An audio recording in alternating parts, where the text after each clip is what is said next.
یہاں سے جناب تھوڑے جلدی ہاں ٹھیک ہے شکریہ. تو جو حدیث کے الفاظ سے تقریباً اسی کو عنوان بنایا ہے ترجمہ باب بنایا ہے کہ اذا استيقظ احدكم من منامه جب کوئی نیند سے اٹھے تو فلا يغمسن يده في الاناء. تاکید یہ حکم ہے کہ وہ ہاتھ پانی میں ڈالنے سے گریز کرے حتیٰ یغسل جب تک ہاتھ دھوئے ہیں. جب ہاتھ دھوئے گا تو تب پانی میں ہاتھ ڈالے.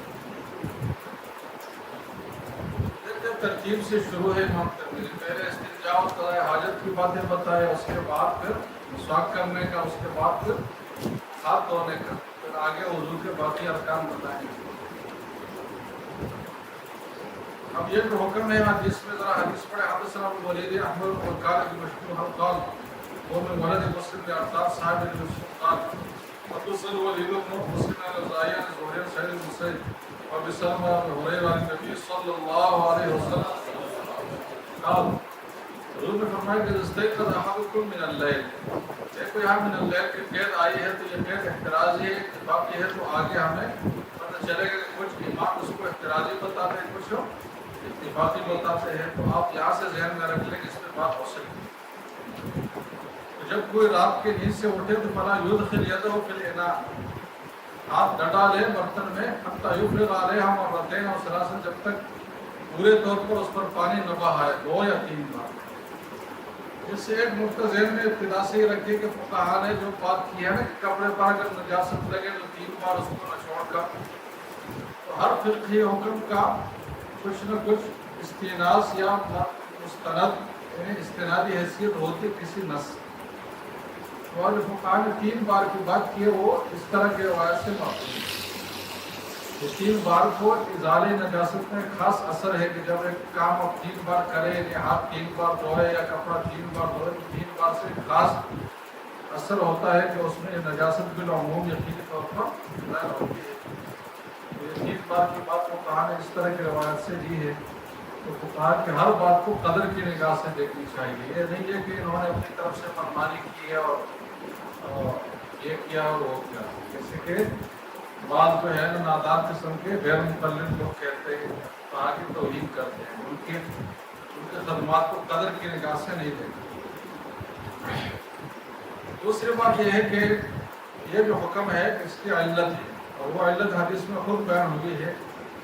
یہ بات بھی ہمیں کام آئے گی جو ابھی میں کر رہا ہوں. یہ حکم معلوم بالعلت ہے, اور وہ علت حدیث میں خود بیان ہوئی ہے کہ فإنه لا يدري أين باتت يده, کیونکہ ابھی سو کر اٹھنے والا ہے اس کو پتہ نہیں ہے کہ اس کے ہاتھ نے کہاں رات گزاری ہے.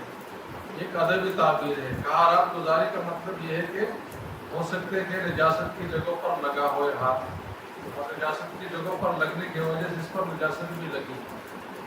اب اس بات کا تھوڑا سا پس منظر ہے عربوں کے معاشرت اور موسم کے حوالے سے. جیسے کہ پہلے بھی یہ بات آئی تھی کہ اسلام سے پہلے لوگوں نے رواج نہیں تھا کہ وہ پانی سے بھی استنجا کریں, کیونکہ اسلام نے نظافت کا اعلیٰ طریقہ سکھایا نا انسانوں کو. اس سے پہلے لوگ جو ہے صرف ڈھیلوں سے استنجا کرتے تھے, اور ابتدا میں بھی ایسا ہی تھا. بعد میں مسلمانوں میں بھی یہ استنجا اتنا رائج نہیں تھا پانی والا, بعد میں رواج پڑ گیا. جیسے کہ حضرت عائشہ کے رواج سے ہمیں پتہ چلا کہ کچھ صحابہ نہیں کرتے تھے. تو مٹیوں سے اور ڈھیلوں سے استنجا ہوتا تھا, اور پھر یہ کہ موسم گرم ہے, پسینے آ سکتے ہیں, پسینوں کی وجہ سے اس جگہ کی نجاست جو ہے وہ پسینے میں شامل ہو کر ہاتھ پر بھی لگ سکتی ہے. اب یہاں آپ کو ایک اشکال ہوگا, کسی کو اشکال ہو رہا ہے نہیں ہو رہا؟ اگر کسی کو اشکال ہو رہا ہے تو بہت ذہین آدمی ہوگا کہ اس کی بات سے کسی کو اشکال اگر ہو رہا ہے اس پر. ہاں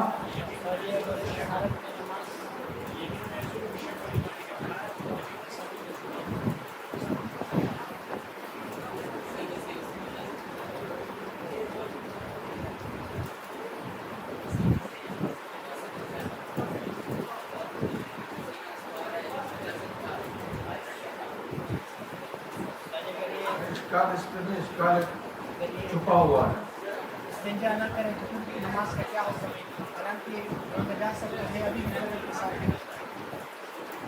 اجازت نہیں ہمارا استنجا اگر یہ نہ کرے نماز اسی طرح پڑھے نجاست تو بھی بدن کے ساتھ لگا ہوا ہے. زیادہ واضح دیکھ کے آتے ہیں. ہاں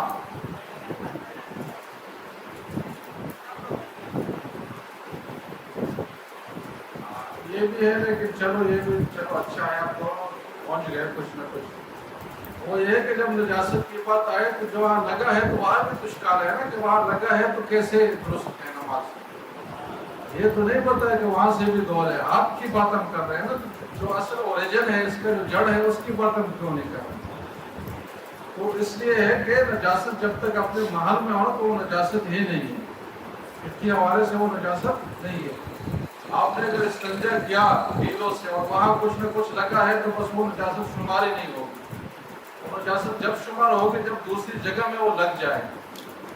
جیسے کہ پیٹ کے اندر بھی کافی نجاستیں ہیں نا وہ نجاست شمار نہیں ہوگی. جب ہوگی جب اپنی جگہ سے وہ ہٹ جائے. اس لیے ہاتھ کے ہم بات کریں گے لیکن اس جگہ کی ہم بات نہیں کریں گے کہ وہاں مٹی کا استنجا ضروری ہم قرار دیں کہ نجاست. آپ بات سمجھ لیں. تو بہرحال یہ پس منظر تھا جو اس میں یہ امکان تھا کہ ہاتھ کی نجاست لگی ہے. جب ہاتھ کی نجاست لگی ہے تو وہ اگر ڈائریکٹ ڈال دیا جائے اس میں پانی میں تو پانی بھی نجس ہوگا. سمجھ لے نا. اب یہاں سے ایک مسئلہ نکلا اور وہ مسئلہ یہ ہے کہ کیا ہاتھ اگر نجس ہو پانی میں ڈل جائے تو پانی نجس ہوگا نہیں ہوگا. اس حوالے سے دو موقف ہیں. ایک امام مالک کا ہے ایک امام مالک کے علاوہ ہے. کیا کہا میں نے؟ امام مالک رحمہ اللہ فرماتے ہیں کہ پانی میں نجس ہاتھ ڈالنے سے پانی نجس نہیں ہوگا جب تک پانی کے صفات میں کوئی تبدیلی نہ آئے. اس کا رنگ بدلے اس کا بو بدلے اس کا ذائقہ ایسا ہوتا نہیں ہے. جب تک احد الاوصاف میں تبدیلی نہ آئے تو محض نجس ہاتھ لوٹے میں یا پانی میں ڈالنے سے وہ پانی نجس نہیں ہوگا. جیسے کہ آگے ہم تفصیل سے مسئلہ الگ سے پڑھیں کہ پانی کس کے نزدیک کب نجس ہوتا ہے. نجاست الماء کا مسئلہ فقہ کے اہم مسائل میں سے ہے. امام مالک کے نزدیک ہاتھ اگر نجس ہے بھی تو بھی پانی نجس نہیں ہوگا. تو اب خود بتائے کہ امام مالک کے نزدیک یہ حکم کس درجے کا حکم ہوگا. استحبابی حکم ہوگا. اور اس کا مقصد کیا ہوگا؟ نظافت. طہارت ہم نہیں کہیں گے اس لیے کہ طہارت تو ان کے نزدیک ویسے ہی ہے. پانی تو نجس نہیں ہوگا. اس کا پانی میں ڈالنے سے پہلے ہاتھ دھونے میں علت امام مالک کے نزدیک کیا ہے جناب؟ نظافت ہے. نظافت کو تو وہ بھی مانتے ہیں نا کہ نظافت کا تقاضا تو بہرحال یہ نہیں ہے کہ آپ ایسے ہاتھ کو ڈال دیں. اگرچہ فقہی لحاظ سے وہ پانی نجس نہ ہو تب بھی نظافت کا تقاضا یہ ہے کہ آپ ہاتھ دھو لیں. تو گوئے کہ امام مالک کے نزدیک یہ حکم بہرحال استحبابی ہے. یہ نتیجہ نکلا نہیں. تو امام مالک کے نزدیک یہ حکم استحبابی ہے. باقی ائمہ کے نزدیک 3 درجات اس میں بنتے ہیں. اگر ہاتھ پہ نجاست کا یقین ہے تو پانی میں ڈالنے سے پہلے ہاتھ دھونا فرض ہے لازم ہے. اگر نہیں دھونا پانی میں ہاتھ ملایا تو کیا ہوگا جناب؟ پانی نجس ہوگا. یہ وجوب کی صورت ہے. اگر نجاست کا یقین نہیں ہے لیکن احتمال ہے جیسے کہ ایک آدمی نے لنگی پہنی ہوئی ہے اور وہ گہری نیند سے سویا ہے اور اس نے قضاء حاجت کے بعد استنجا بھی ڈھیلوں سے ہی کیا تھا. اس میں احتمال ہے کہ اس کا ہاتھ آسانی سے ان جگہوں پر پہنچ گیا ہو لگ گیا ہو پسینے کے لحاظ سے. تو ایسے احتمال کی شکل میں جب یقین نہ ہو تو سنت مؤکدہ ہے ہاتھ دھونا. اور اگر یہ دونوں باتیں نہ ہوں جیسے کہ آج کل یہ دونوں باتیں نہیں ہوں کیونکہ آج کل ہم استنجا پانی سے ہی کرتے ہیں پھر شلواریں پہنتے ہیں شلوار میں ہاتھ اتنا جلدی کون وہاں پہنچائے گا. عموماً نیند میں ہوتا نہیں ہے. تو اس لیے احتمال بعید کے درجے میں ایک چیز ہو سکتی ہے لیکن کوئی احتمال نہیں ہوتا. تو پھر اس درجے کو فقہاء مستحب کہتے ہیں. واجب سنت مؤکدہ اور مستحب. اور آج کل گوئے کہ حکم مستحب کے درجے میں. کس درجے میں ہے؟ مستحب کے درجے میں. یہ بات ہو گئی ختم. اب یہ بات فقہاء نے 3 باتیں بتائیں نا 3 صورتیں یہ اس آخر جملے کے روح سے بتائیں. یہ حکم معروف بالعلت ہے کہ معروف بالعلت ہے تو اس علت کے کو ہم دیکھیں گے کہ کس حد تک وہ علت پائی جاتی ہے. آپ بات سمجھے نہیں سمجھے؟ بات ہو گئی ختم اور مزید اس میں کوئی فقہی تفصیلات نہیں. تو پھر باب عمر و جابر و عائشہ قال ابو اسحاق صحیح قال الشافعی أحب لكل من استيقظ من النوم قائلة كانت أو غيرها. امام شافعی فرماتے ہیں کہ میں ہر آدمی کے لیے پسند کرتا ہوں جو نیند سے اٹھے، خواہ وہ قیلولہ کی نیند ہو جیسے کہ دن میں آدمی سوئے، اور غیرہ ہے اس کے علاوہ نیند ہو، اس کے علاوہ مطلب رات والی نیند ہو. تو گوئے کہ امام شافعی نے کیا کیا جلدی بتاؤ. اس قید کو اتفاقی من بنایا. اللیل کے قید کو اتفاقی بنایا کہ حدیث میں جو من اللیل کا لفظ آیا ہے نا، کوئی اختیار ہی نہیں، یہ ہر نیند سے اٹھنے کے بعد یہ احکام ہے، خواہ وہ رات کی نیند ہے دن کی نیند. اس نے کہا کہ میں پسند کرتا ہوں اللہ یدخل یدہ فی وضوئہ، وہ پانی جس سے وضو کرنا ہے، حتی یغسلھا، وإن أدخل يده قبل أن يغسلها تو کرہت ذلک لہ. عام حالات میں یعنی جب احتمال ہو تو یہ مکروہ ہے، اور اگر احتمال بعید ہے تو یہ کراہت تنزیہی ہے. اگر احتمال بعید نہیں ہے، کچھ نہ کچھ امکان اس کا ہے وہ ہوگا، تو یہ سنت مؤکدہ ہے. وَلَمْ يُفْسِدْ ذَلِكَ الْمَاءَ إِذَا لَمْ يَكُنْ عَلَى يَدِ نِجَاسَةٍ. پانی کو یہ ہاتھ خراب نہیں کرے گا. خراب کب کرے گا پانی کو؟ جب اس کی نجاست ہو. تو وہ کہ 3 درجات آپ اس سے نکال رہے امام شافعی کی طرف سے کہ جب پانی خراب ہوگا تو ہاتھ دھونا فرض ہے. جب پانی خراب ہونے کا اندیشہ ہے، یعنی احتمال ہے، تو پھر سنت مؤکدہ ہے، ورنہ اگر اس سے بھی بعید احتمال ہے تو پھر مستحب ہے. لیکن یہ ہر نیند میں ہے، دن کی نیند ہو یا رات. اب آگے دیکھیں. وقال احمد بن حنبل، امام احمد فرماتے کہ استيقظ من اللیل. دیکھو انہوں نے کیا کیا جناب، جیل کے قید کو احترازی مانا ہے کہ جب رات کی نیند سے اٹھے فادخل یدہ فی وضوئہ قبل غسلھا، فاعجب الیہ، مجھے بہت پسند ہے جو ہری کلمہ کو اس پانی کو بہائے، کیونکہ احتمال اس میں نجاست کا ہے، اور اگر یقین ہو تو پھر تو یقینی طور پر وہ پانی استعمال نہیں کرے گا. تو وہ کہ ان کے نزدیک میں 3 درجات بنتے ہیں. وقال اسحاق اذا استيقظ من النوم بالليل وبالنهار فلا يدخل يده في وضوءه حتى يغسلها. یہ تیسرا قول ہے. اس میں بھی لیل کے قید احترازی نہیں ہے، اتفاقی ہے، لیکن فرق اور جگہ میں کر رہے ہیں. وہ اور جگہ میں فرق کس جگہ میں ہے؟ یہ حکم کو معلوم بالعلم نہیں ہے. وہ کہتے ہیں کہ بہرحال یہ فرض ہے کہ ہاتھ دھوئے، اگر کسی نے ہاتھ ڈال دیا تو پانی نجس ہے، اس پانی سے وضو نہیں ہوگا، خواہ اس کو یقین ہو ہاتھ میں جا سکتے ہیں نا. امام اسحاق بن راہویہ نے اس کو بہرحال جو ہے لازم قرار دے دیا. آپ سمجھے بات یا نہیں؟ یہ بات ہو گئی ختم. اگلا کیا عنوان ہے جناب، ذرا زور سے بولے.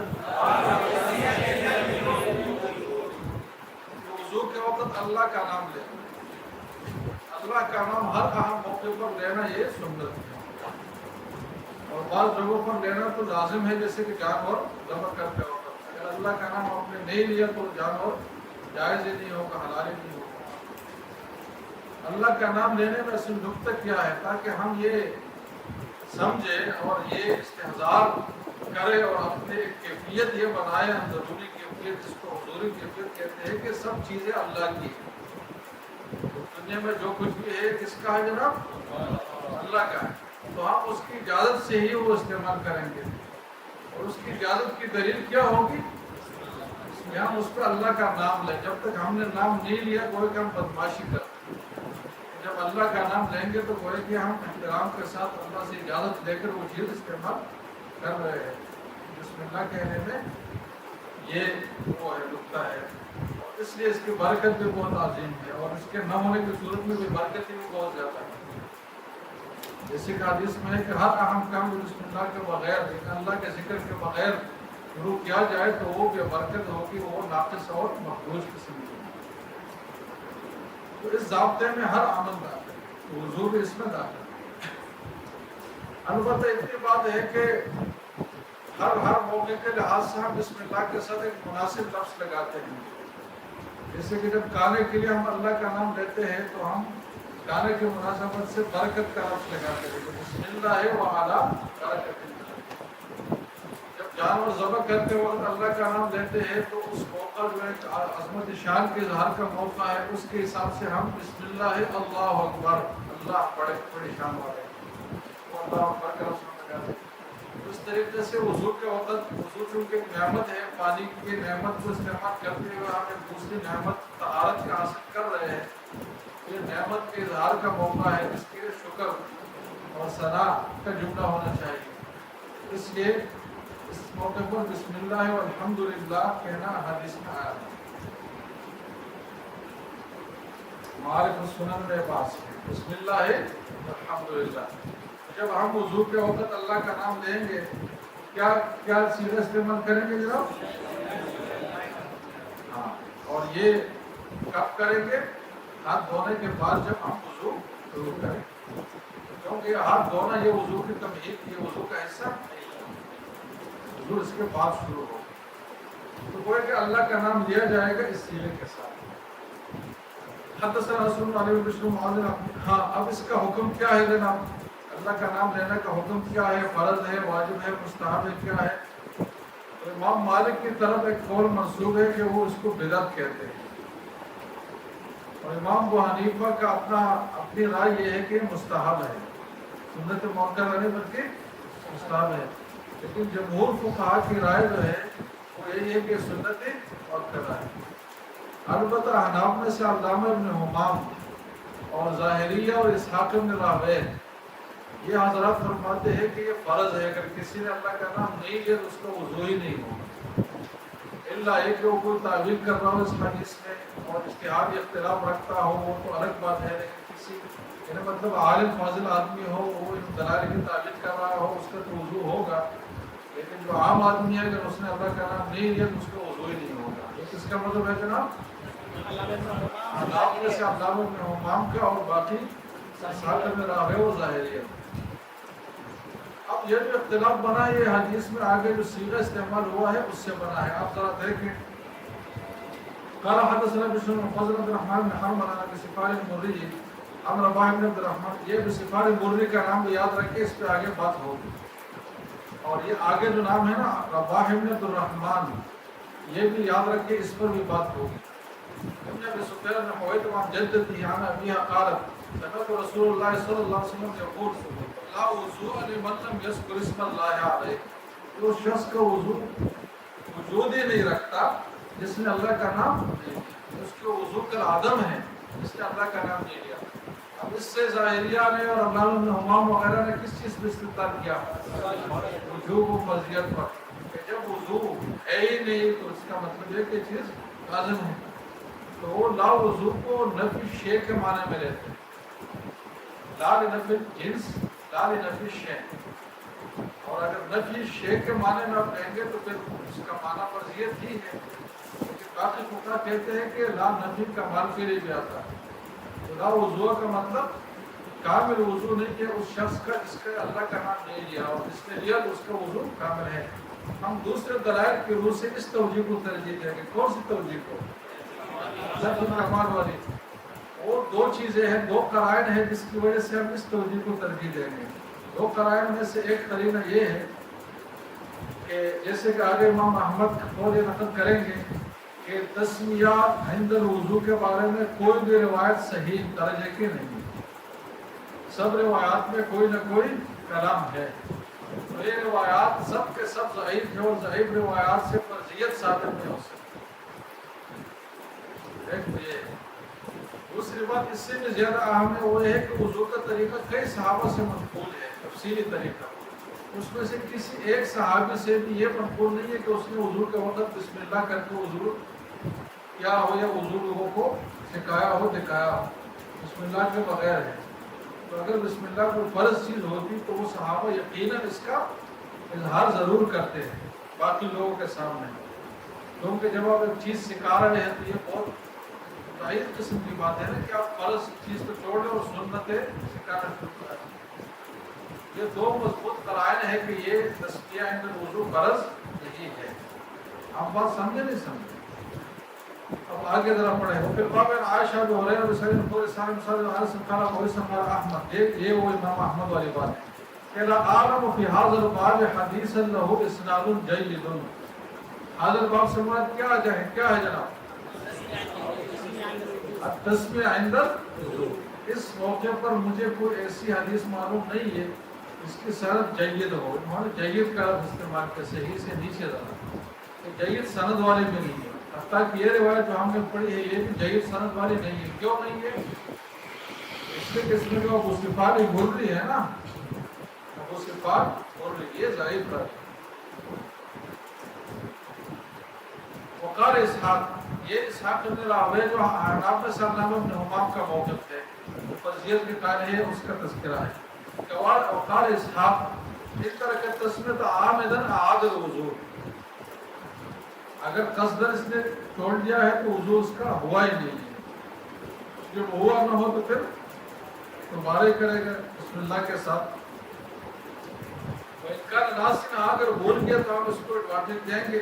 ہم متعولاً یا تعبیر کرتے ہیں حدیث میں، جیسے کہ ہم احناف کرتے ہیں تعبیر کی، یہاں لا نفی جنس کے لیے نہیں ہے، نفی کمال کے لیے. اور نفی کمال کا قرینہ یہ ہے کہ ان صحابہ نے وضو سکھائی ہے، انہوں نے کسی نے بسم اللہ نہیں پڑھی. اگر یہ فرض ہوتا تو وہ حضرات ضرور اس کے اظہار کرتے ہیں. یہ مضبوط ہم تعبیر کرتے ہیں. تو امام اسحاق کہتے ہیں کہ جو تعبیر کرنے والا ہے اس کے وضو کو میں بھی درست کروں گا، لیکن جس کے ذہن میں یہ بات نہ ہو اور یہ تعبیر کرنے والا نہ ہو تو اس کے لیے فرض ہے. قال محمد بن اسماعیل، امام بخاری نے فرمایا کہ احسن شیء فی ھذا الباب حدیث رباح بن عبد الرحمن، کہ سب سے اہم ترین اور احسن ترین روایت یہ ہے جو ہم نے پڑھی ہے، لیکن اس کے باوجود یہ روایت بھی ضعیف ہے. کس کی وجہ سے ضعیف ہے جناب؟ ابو صفاری مرری کی وجہ سے. اب میں نے آپ کو کہا تھا کہ رباح بن عبد الرحمن کا نام یاد رکھے تو اس پہ آگے بات آئے گی. تو بات یہ ہے، قال ابو عیسیٰ رباح بن عبد الرحمن عن جد کے راویہ، یہ روایت نقل کر رہے ہیں. تو ان کی دادی کا والد کون تھا جناب؟ وہ ہے سعید بن زید بن عمرو بن نفیل. سعید بن زید صحابہ میں مشہور شخصیت تھی. اس کے دو وجوہ شہرت ہیں. ایک تو یہ کہ عشرہ مبشرہ بالجنہ میں سے ہیں، ان 10 لوگوں کو عشرہ جنت کی بشارت دی گئی تھی، تو ان میں ایک سعید بن زید بھی ہے. اور دوسرے کہ حضرت عمر کے بہنوئی تھے. اور وہ جو مشہور واقعہ ہے کہ حضرت عمر گئے اور اب ان کے بہنوئی قرآن پڑھ رہے تھے، انہوں نے اس کو لہولہان کر دیا مار مار کے، اور وہ پھر بھی اپنے موقف پر قائم رہے. حضرت عمر کو وہاں سے دل میں بات پڑ گئی کہ کوئی حق ہے، سچ ہے، ورنہ اتنا آدمی یعنی صدر کے ساتھ کسی غلط بات بھی نہیں کر سکتے. وہاں سے ان کی ہدایت کی شروعات ہوئی. یہ ان کا واقعہ ہے. وہ تو جدہ کا جو والد ہے نا وہ سعید بن زید بن عمرو بن نفیل. اور ابو صفوان مرری جو ہے ان کا نام تھا ثمامہ بن حسین، اور یہ ضعیف راوی ہے. رباح بن عبد الرحمن کا دوسرا نام جو مشہور ہے وہ ہے ابو بکر بن حویتب. اب یہ محدثین کے کمال ہے، ورنہ ہم جیسے لوگ ہوتے تو ہم سے کوئی احتمال ہی نہیں ہے کہ ہم یہ کہیں کہ جس کا نام ابو بکر بن حویتب ہے نا، یہ وہ آدمی ہے جس کا نام رباح بن عبد الرحمن ہے. کوئی مناسبت ہی نہیں ہے دونوں ناموں. ہم ایسی چیزوں کو کہاں یاد رکھ سکتے تھے، لیکن یہ محدثین کا کمال تھا، انہوں نے ان چیزوں کو بھی نوٹ کر لیا. اور فرمایا کہ رباح بن عبد الرحمن اس کو ابو بکر بن حویتب بھی کہا جاتا ہے. یعنی اس کا نام ہٹا کر کنیت رکھا جاتا ہے، اور والد کی جگہ دادا بھی نہیں بلکہ پر دادا کی طرف نسبت کی جاتی ہے. ان کا دادا تو ابو سفیان تھا نا. منهم من رواه هذا الحديث فقال انا ابو بکر بن حویتب فنسبه الى لہذا آپ کو پریشان نہیں ہونا چاہیے کہ ابو بکر بن حویتب کہاں سے آ گئے. یہ وہی راوی ہے جو رباح بن عبد الرحمن. یہ بات ہو گئی ختم. اگلا کیا عنوان ہے جناب؟ ذرا زور سے پڑھیں. کہ وضو کے وقت میں منہ میں پانی ڈالنا اور ناک میں پانی ڈالنا، اس کے کیا ہوگا؟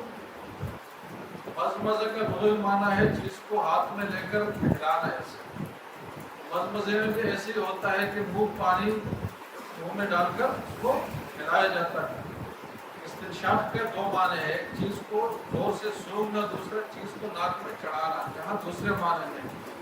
ایک تیسرا لفظ میں استعمال ہوتا ہے استنثار، سا کے ساتھ. استنثار یہ ہے کہ جو پانی آپ نے ناک میں چڑھایا ہے تو اس کو ناک کے ہوا کے ذریعے سے خارج کریں. یہ تین چیزیں زیر بحث آئے گی: استنشاق، مزمزہ اور استنثار. اس کے بارے میں سب سے پہلی بات تو یہ ہے کہ یہ اس کی حیثیت کیا ہے، فقہی حیثیت. فقہی حیثیت اس کی دو جگہ بتانی ہوگی، ایک وضو میں اور ایک غسل میں. اس چیز میں جناب وضو میں اور غسل میں. تو احناف کا مذہب یہی ہے کہ، اور احناف کے ساتھ یہ اسحاق بن سفیان ثوری بھی شامل ہیں. آپ کے ساتھ کون شامل ہے؟ سفیان ثوری. وہ کہتے ہیں کہ وضو میں اور غسل میں ان دو چیزوں کے سٹیٹس میں فرق ہے، حیثیت میں فرق ہے. وضو میں یہ چیزیں سنت مؤکدہ ہے اور غسل میں یہی دو چیزیں فرق، دونوں میں فرق. اور فرق کی وجہ کیا ہے؟ تو وجہ بھی بڑی معقول ہے. حنف کہتے ہیں کہ اصل دونوں جگہ اس کو سنت ہی ہونا چاہیے تھا، اس لیے کہ حدیث میں جس ٹائٹل سے یہ چیزیں آئی ہے نا، وہ ٹائٹل کیا ہے جناب؟ سنن الفطرہ. سنن الفطرہ اور بعض حدیث میں آیا سنن المرسلین. سنن الفطرہ اور سنن المرسلین یہ سنت کے عنوان سے آیا ہے. اور سنت کا لفظ ظاہر ہے کہ وہی چیز جو کہ فرض نہ ہو تو فرض سے نیچے درجے کی ہو، اس کو سنت ہی ہونا چاہیے. لیکن غسل میں ایک قرآن تعبیر کی وجہ سے، کس چیز کی وجہ سے؟ قرآن کی تعبیر کے خاص انداز کی وجہ سے ہم نے غسل میں اس کو فرض کر دیا. اس لیے کہ قرآن میں ایک تعبیر آیا غسل کے حوالے سے، اور وہ تعبیر کیا ہے جناب؟ فَتَّحَّرُوا کا لفظ. فَتَّحَّرُوا جو کہ مبالغہ کا صیغہ ہے. اب مبالغہ کب ظاہر ہوگا ایک چیز میں؟ ایک تو یہ ہے نا کہ مبالغہ آپ کریں کہ بھائی زیادہ پانی کو سیٹ لیں ناک میں یا منہ میں، تو ایسا تو ہوتا نہیں ہے، دونوں جگہ ایک جگہ ہی ہوتا ہے. لہٰذا مبالغہ اگر ہوگا تو کیفیت میں ہی ہوگا کہ یہاں یہ چیز لازم ہے اور اس کے بغیر غسل ہوگا نہیں، یہ مبالغہ. اور وضو میں لازم نہیں ہے، اس کے بغیر وضو ہوگا. تو حناف نے گوئے کہ قرآن کے بلاغت والے نقطے سے استدلال کیا، اور گوئے کہ حناف نے احتیاطاً یہ بات کہی ہے، کیونکہ فَتَّحَّرُوا کے لفظ کے اور توجیہ بھی آپ کر سکتے ہیں، لیکن احتیاطاً اس سے انہوں نے وجوب اخذ کر دیا کہ چلو ہم اس کو واجب کہیں گے تو قرآن کے حکم کا اگر یہ منشا نہیں کیا تو احتیاط تو بہرحال یہ ہے نا. غسل میں تاکید دلانا مقصود ہے، تو تاکید اس طریقے سے ہوگی جس کو ہم لازم قرار دے رہے ہیں. اس لیے حناف نے وضو اور غسل کے وقت میں فرق کیا. تم جنوباً فَتَّحَّرُوا میں جو مبالغہ کا صیغہ ہے فَتَّحَّرُوا کے لفظ سے کیا ہے. آپ کیا امام احمد فرماتے ہیں، اور امام احمد کے ساتھ عبداللہ بن مبارک بھی ہے اور ابن ابی لیلہ صغیر بھی ہے اور اسحاق بن راہویہ بھی ہے. کون کون حضرات ہیں؟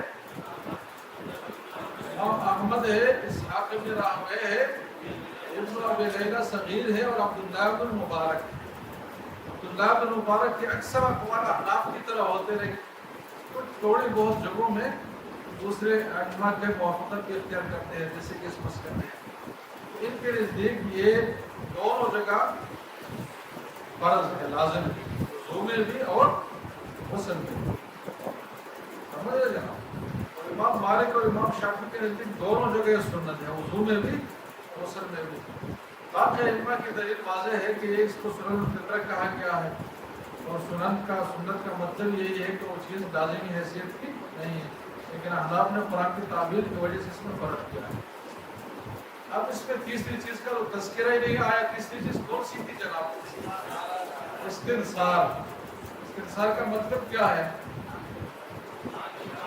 آنکھ میں چڑھے ہوئے پانی کو نکالنا.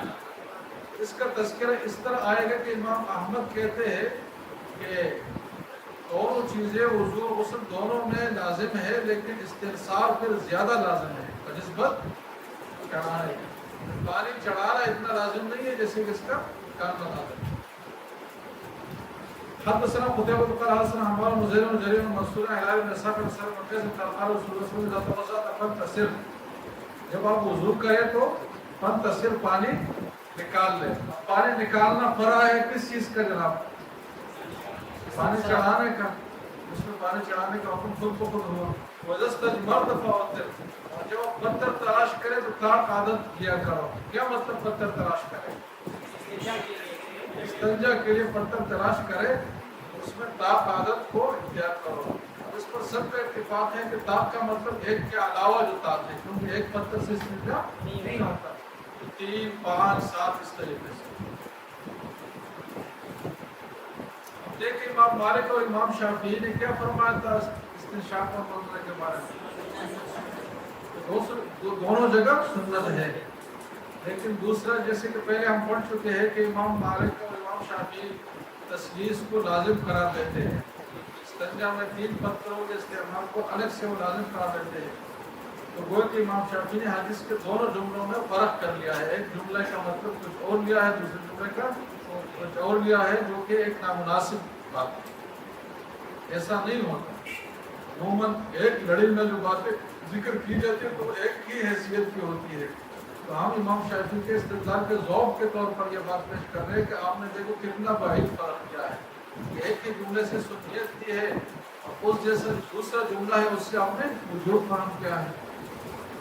خیر بہرحال تو پھر بار اور عثمان رقیب بن صبر عباد میں عباس میں قرآن مادی کرب وارد میں حجرت میں ہریرہ قال ابو صلی اللہ علیہ وسلم قیس حدیث حسن صحیح وقت رفاہ العلم یہ وہ بات ہے۔ من ترک المضمضۃ والاستنشاق، انہوں نے ترک سے شروع کیوں کر لیا؟ اس لیے کہ فائدہ اختلاف وہاں ظاہر ہوگا نا کہ اگر کسی نے نہیں کیا تو کیا ہوگا، اس سے پتہ چلے گا کہ یہ اس کو واجب کہہ رہے یا سنت کہہ رہے یا کچھ اور کہہ رہے ہیں۔ فقالت طائفۃ منہم، ایک طائفہ کا خیال ہے کہ اذا ترک محمد الوضوء حتی صلی اعادہ، تو وضو کوئی کہ نہیں ہوا تو کیا کرے گا جناب؟ وضو کا بھی اعادہ کرے گا اور نماز کا بھی کرے گا۔ اور او ذالک فی الوضوء والجنابۃ سواء، دونوں جگہ اس کو برابر حیثیت دے رہی۔ کیا مطلب برابر حیثیت؟ وضو وبه يقول ابن ابي ليلى عبد الله بن مبارک احمد اسحاق، ٹھیک ہے جناب۔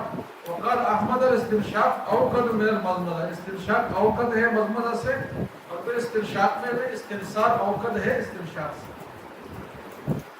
قال ویسا وقال طائفۃ من اہل العلم، یہ دوسرا قول ہے، یعید فی الجنابہ ولا یعید فی الوضوء، ان دونوں میں فرق ہو گیا۔ کس کا قول ہے جلدی بتاؤ؟ احناف اور سفیان ثوری کا۔ اس نے کہا کہ وہ قول سفیان ثوری و بعض اہل کوفہ۔ وقال طائفۃ لا يعيد في الوضوء ولا في الجنابہ لأنهما سنة من النبي صلی اللہ علیہ وسلم، یعنی مطلب اس کو سنت کے تعبیر سے یاد کیا گیا ہے تو اس کو سنت ہی کہیں گے، فقہی حوالے سے بھی۔ فلا تجب الإعارة على من تركهما في الوضوء ولا في الجنابہ، یہ کس کا قول ہے جناب؟ امام ترمذی نے بھی بیان مذاہب وہی کر لیا جو آپ نے سن لیا، ٹھیک ہے جناب، بس۔